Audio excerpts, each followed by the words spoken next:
Well, hello and welcome to this week's episode of the Political State Podcast. I'm Ben Felder, joined by Carmen, Forman. We're here at the state capitol. We're on the second floor rotunda, so some of the sounds of the Capitol are behind us. Although it's a little quieter than it's been the last couple of weeks. I mean, it's always busy every day, Carmen. There's lots of people up here. Today was Rose Day, so a lot of anti-abortion protests taking place here. So a little time to reflect on the last couple of weeks of what we've seen in session. How's it been going for you, Carmen? Sure. I think it's been a quick start to session. It usually is. We got through the State of the State, and then lawmakers started, hearing bills in committee, and we've heard some big ones, and I think we'll discuss that later. Education scholarship account bill that from Pro Tem Treat, but meanwhile, these committees are just started getting rolling. There's thousands of bills, and who knows where we could go from here. Yeah, we're at the time where we're kind of see which bills have traction, which ones don't, or at least which bills kind of have the opportunity to get through committees. Let's talk about that education savings account, so-called voucher bill, that actually made news before we even heard the bill, and that was last week. I think it was last week.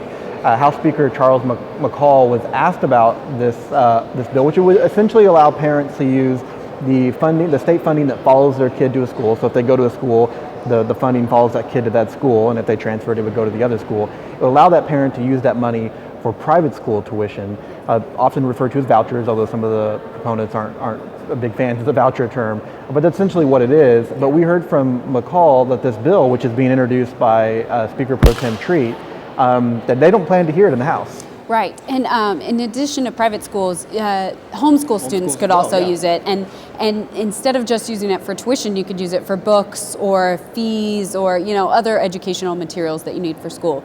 But yeah, Speaker McCall dropped a bomb last week when he basically said, this bill that everybody's talking about and the governor just highlighted in his State of the State speech and was like, this needs to get to the finish line. He basically said, this is not going to get heard in the House. And that could go one of two ways. One, he could be very sincere. He could know his members very well already, and they maybe have already caucused on the issue and decided there's no support or not enough support for that measure in the House. Or two, the other option is that Speaker McCall could be playing hardball, right? There could be something that the Speaker wants, some sort of legislation, something he wants in the budget, and maybe he would like to see that get along further before the House takes up this so-called voucher bill. Yeah, I mean, it may be a bargaining chip, but a pretty big one. It seems pretty risky to me to use this. Vouchers are such a sticky subject. Of course, the Democrats are against it, but the Republicans have such a big majority, they don't need the Democrats to go along. So the fact that this is stalled or seemingly stalled in the House would say that there are enough Republicans against this that it wouldn't get support. And one of the reasons we're seeing that is because of the so-called urban-rural divide. And you kind of see it when you look at Treat and you look at McCall. I mean, Treat is a Oklahoma City Republican who lives in the suburbs of Oklahoma City. McCall is from Atoka, a small town of, I'm not even sure, maybe 12,000 people. And vouchers just aren't very popular in rural communities. Yeah, I think Speaker McCall literally said, what's a kid going to do with a voucher in Atoka? Because there's nowhere else to go to school other than your public schools. And the interesting thing when you get to the House, and you see this somewhat in the Senate, but with fewer senators, it's not as noticeable. But, in the House, the Democrats predominantly represent the big metro areas. And they're obviously against vouchers, as you said. But then Republicans more so represent the rural areas.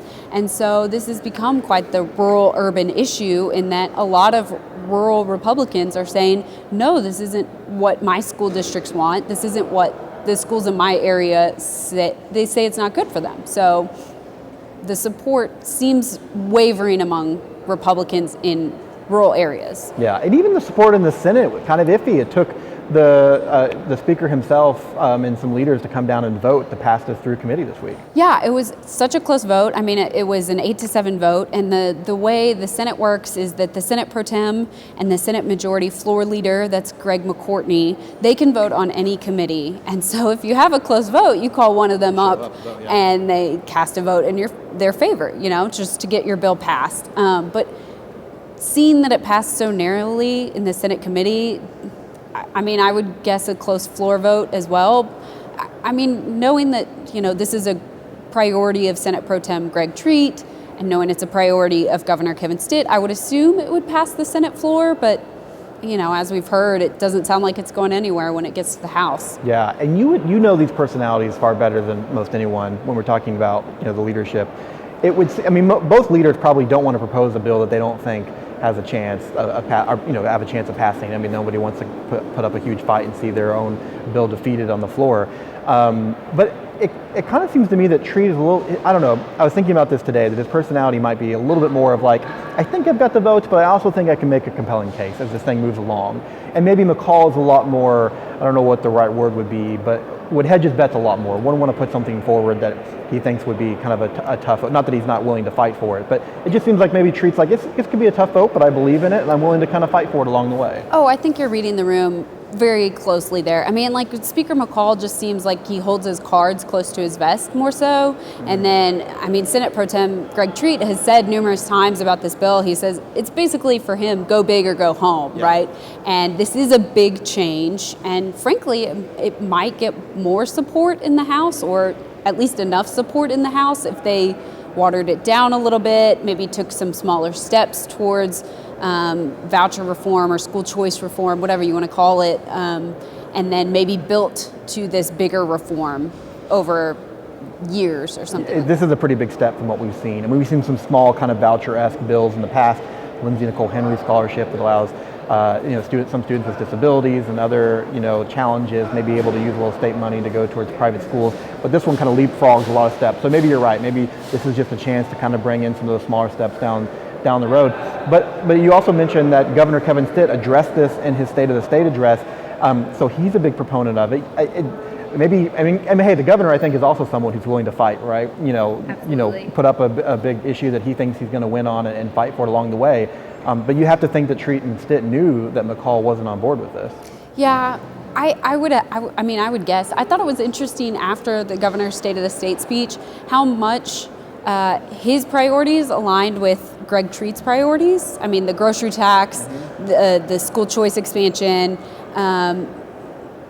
I just thought, oh wow, you see a lot of alignment there, but the House, not necessarily on board with all of that. Yeah, and then you have State Superintendent Joy Hoffmeister, who's opposed to this. She's opposed to it as a superintendent. She's also opposed as the presumptive Democrat frontrunner, challenging Stitt. So it's almost like this is, as it often is in election year, it's a policy debate, it's also an election debate, and you wonder if Stitt's looking at this as like, okay, maybe we're not going to get this passed this year, but if vouchers become a big issue this election, and I win, and chances are likely that he will win, at least based on the math right now, then maybe he comes in next year with a so-called mandate of saying, listen, vouchers were a big issue. My opponent was against it, I was for it. I went across the state advocating for it, and I won big, especially in rural communities. So this is something that we need to push forward for next year. Yeah, absolutely. And I could see him discussing it on the campaign trail, whether it passes or not. He could go, if he's setting up his differences between himself and Joy Hoffmeister, presumably if we get to the general election and those are the two candidates at the front, then, he could go through the state and say, oh, you wanted more school choice options? Well, my opponent over there, Joy Hoffmeister, she was against it. I wanted to do that, but she fought it and she brought it down. And maybe she looks at this as an opportunity to gain some points. It is not popular in rural areas, and we know how well Stitt did in rural parts of the state. So maybe this is an opportunity for Joy to gain a little percentage points in the rural areas. I'm not sure. We'll have to wait and see. Yeah. But the election is already underway. We're already seeing some indications of that on television. I was watching the Super Bowl on Sunday. Obviously watching the commercials, and my 10-year-old son noticed and said, hey, there's an ad with the governor on it. He said he knew that didn't make sense because so many of these ads are it's all national and big corporations. I said, well, no, there are some local ads, but those still get a lot of play on Super Bowl Sunday, and one of those ads was an anti-Stitt commercial. Correct, yeah. This group called the Oklahoma Project, they paid about $100,000 to air a 30-second spot that's critical of Governor Stitt and basically saying that Governor Stitt hasn't delivered on his promise to make us a top 10 state, specifically in the areas of education and public safety. You watch the Super Bowl, pretty much everybody else in the state watched the Super Bowl. I'm one of those weirdos that is not super into sports, so I watched a quarter of the Super Bowl just trying to keep my eyes out for this commercial. Well, what's interesting to me is it's not His PAC is against it, but they haven't necessarily supported any challenger yet. So this is an ad mainly probably meant to take down Stitt's favorables and is not necessarily advocating a challenger yet. Exactly. And if you look at how early in the race we are, I mean, right now there's not really a strong Republican candidate that could take on Governor Stitt. So he's likely to coast through the primary. So right now you're just trying to change people's opinions of the governor. You're not trying to sway them toward Joy Hoffmeister or Connie Johnson or anybody else. You're just trying to plant that seed in somebody's mind saying, hey, maybe this governor isn't delivering on all the things he told you he was going to deliver on. Yeah. And then over the coming months, you build on that, build on that, and build on that. And then presumably, maybe at some point, this PAC backs a challenger to Stitt. And the commercial really highlighted his top 10 moniker, kind of the unofficial campaign slogan of 3 years ago. And basically saying, hey, he said he wanted to make Oklahoma a top 10 state in all these areas, and we're not.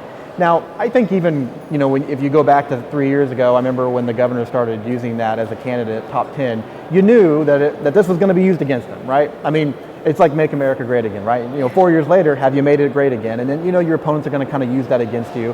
And so I think it's going to be kind of interesting to see. We're going to hear a lot about top 10 and bottom 10.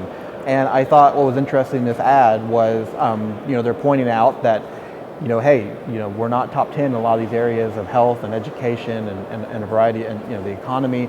Now, maybe 4 years is not enough time to really get to top 10, but he made the promise, not us. Yeah. So he can be held accountable to it. I also thought it was interesting that they point on education, because the governor, while he's pointing to ways that he thinks the state is top 10, he's highlighting an area where we are bottom 10. Yes. That's in education. He literally said that in his State of the State address. Which is under his watch. Yes. But is also primarily under the watch of his biggest opponent right now in Hoffmeister. Right. And Stitt, Governor Stitt has told me before, hey, my hands are really tied on the education front. I have all these things I would like to do, but I don't really have a lot of control over OSDE or, schools themselves. And so, I don't know, I could see us going into the campaign and him blaming Hoffmeister for why we're, bottom 10 in education. Yeah, and she has said that, he has not been a governor that's partnered with her a lot. Although, this, to be fair, as whether it's a good or a bad thing, this governor has not been involved in education policy for the bulk of his first term. And I don't mean by being involved, I mean it just has not been a priority. We have not seen, bold education initiatives from him until this year, and it really kind of catapulted off of COVID, where we saw, a lot of parents that were upset about masks or virtual schools, and he really started to get into the education fray, and now he's running as, he's never called himself the education governor, but he's kind of running now with education as a major platform for himself. Yeah, or he's trying to anyways. He's trying to, against an opponent that obviously is coming from the education world. Right, and then I think about the public safety issue. I mean, that the ad highlighted that we're definitely not top 10 in public safety. I think we can all agree on that. But that's, I feel like that's a key Republican conservative issue, back the blue, fund law enforcement, make our cities secure and safe. I mean, we saw pretty much every conservative candidate running for Oklahoma City mayor run on a campaign of, we're going to pay law enforcement more, we're going to increase the number of officers on the street, we're going to reduce crime. And so, to say that, we're underwhelming in public safety, I think that speaks a little more maybe to Stitt's base. Yeah, and I want to talk about something that we heard in the State of State. I don't want to spend too much time on it because that address now seems like forever ago, 2 weeks ago. But when you and I were talking after that was a very partisan speech from a guy that hasn't been very partisan, at least in the past. I mean, he came in as a very conservative guy and definitely a Republican, but he also came into office talking about wanting to be a governor for all 4 million people, and talked about wanting to work with Democrats, and even pointed some Democrats to his cabinet early on. This speech, the line that really stuck with me was he said there's never been a bigger difference between red states and blue states, and then he made the case for why red states are the way to go, and you risk a lot if you go down the blue state path. Obviously maybe a dig at his Democratic opponent, but this is a very partisan governor now. Yeah, and I think I guess see that perhaps throughout session as he decides what bills to sign and what bills not to sign, perhaps. But I don't know. He's never. I mean, he hasn't shied away from political hot button issues before. If we look at the critical race theory ban, so-called critical race theory ban that he signed last year.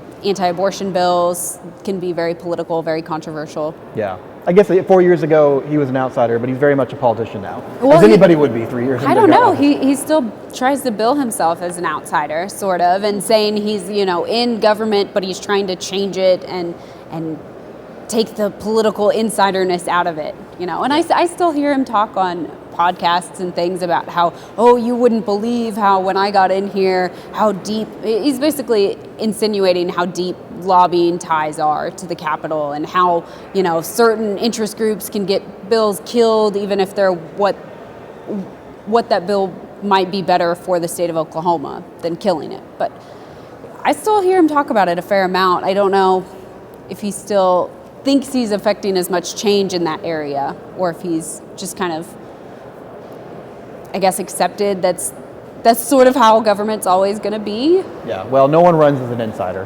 That's the case. Well, before we wrap up here, anything else that you're kind of keeping an eye on? I mean, what do you expect? This podcast will air on Friday, so going into the next week, any big issues you're going to be watching out for? Going into the next week, I think at these first early weeks of session, they've kind of steered clear of some of the controversial issues. We haven't seen a lot of anti-abortion bills come up yet. Actually, I don't think I've seen any come up yet. There might be a couple vaccine mandate bills up this week, but there's like a whole raft of controversial bills just sort of laying and waiting, and I'm curious to see when or if they will come up. Yeah, well, still plenty of time. Well, maybe not. A few more weeks until the deadline to get out of the initial committee, so there will be a deadline coming up. And as reporters, we know all too well that a lot of times your best work gets done right up against deadlines. So I'm sure we'll see a lot of those bills. So, well, that's going to do it for this week's episode of Political State with Carmen Forman. I am Ben Felder. Check us out at Oklahoman.com. Read us every day in the Oklahoman. And we'll be back with you next week for another episode.